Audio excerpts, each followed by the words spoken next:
into the wind, dragging an ugly bass crankbait type lure. Make sure I'm in the right spot here.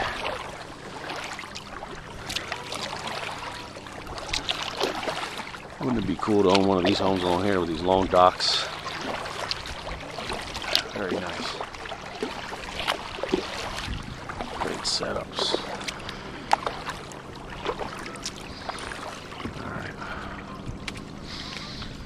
The wind hasn't started. It's going to wait until I start backing up, and then it'll start. It's okay. Good exercise.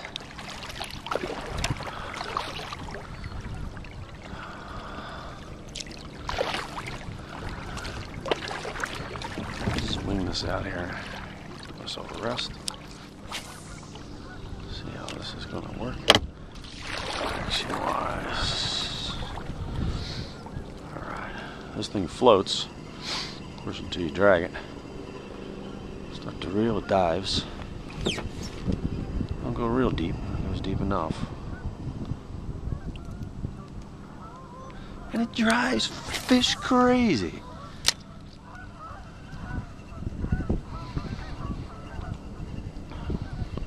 We can only hope.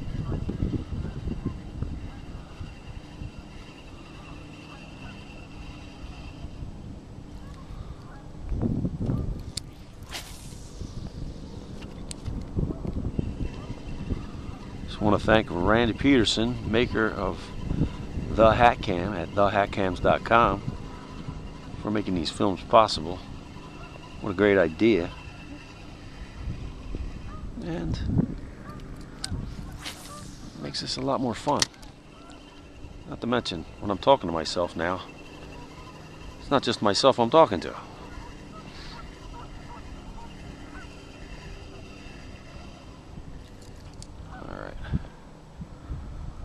Down river just a smidgen.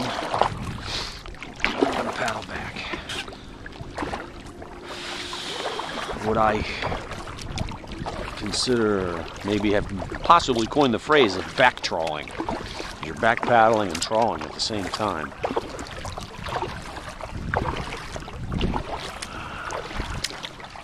You need power? Paddle power.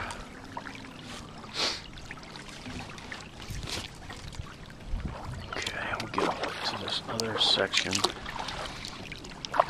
Right in this area is where I've hit some nice stripers back in, say, early May. The largest one I think was about 17 inches. Put about 8 in about a week period. All on this lure.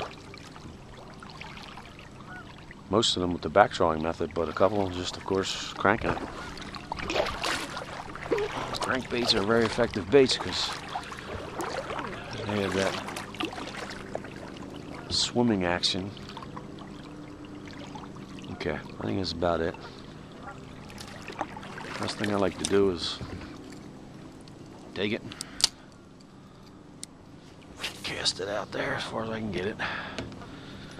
Leave my bail open, and I start to paddle backwards, allowing some of the line off. I want to put as much line between me and that lure as I can without having to reel a mile if I do get something. But while I'm paddling back here, the lure is a good 50 yards in front of me, hopefully, or 30 yards in front of me. Just keep letting line out. Obviously, the trick to this is to use a floating lure, because obviously right now it would be sinking to the bottom on you and possibly hooking up on something. But all right, now let's put it between my feet. Kind of clamp down on it. Start paddling backwards. Watching my tip. Make sure that I'm getting that action you're supposed to. You can just see that wonderful swimming action going on up there. Basically, keep your eye on that lure, or that line rather.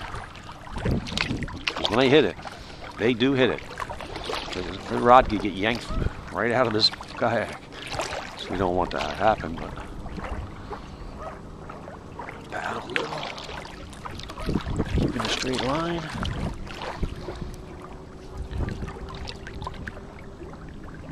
little windy, so I should put the rod tip down a little lower. Not to mention it'll make the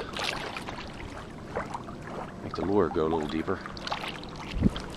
Of course, one of the big problems is no rear view mirror, so you better watch out behind you every now and then.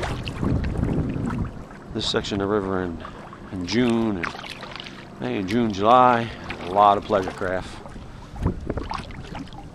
200 plus horsepower motors whizzing up and down here, so you really gotta be careful.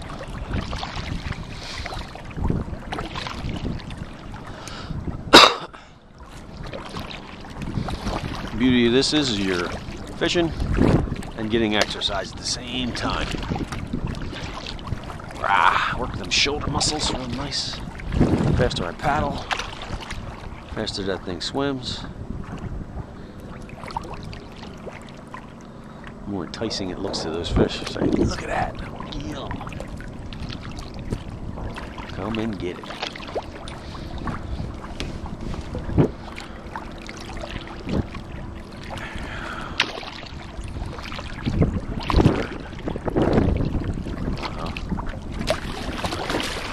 Notice my lure stopped jigging around, so that could mean to me is it is hung up on something, stopping its action.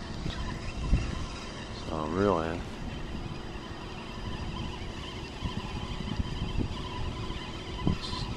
clear it if possible, need be, and then start over again. Yeah, see, that will hamper your lure's natural action to swim, and then you're just dragging it in the water, which the fish are going, you know, look at that nut up there. Let me catch my gloves on these trebles. Let's do it the easy way. Some people like a long rod on kayaks. I like short rod. I have a 4.5 Fluger Tryon GX, real small, ultra light, beautiful rod. I love it. It's not expensive, easy to transport. Most people like the larger rod so they can get around the long-edged kayaks that are maybe 13 feet long. Mine is 9.5 feet, so I don't really have that problem. So when you hear people say, "Oh, you need a big rod to kayak," it depends on the size of kayak fish. It depends on the size of your kayak and how long your arms are. All right, we threw it out there again. We're going to let the line peel again. We're just going to back paddle. A little exercise. Get the line off as we go. Alright. Shut the bail. That rod between my legs. And we'll watch that action go. There it is again. Very nice. Nice taunt line. Couldn't ask for more. Well, maybe a fish on there, making it more taunt.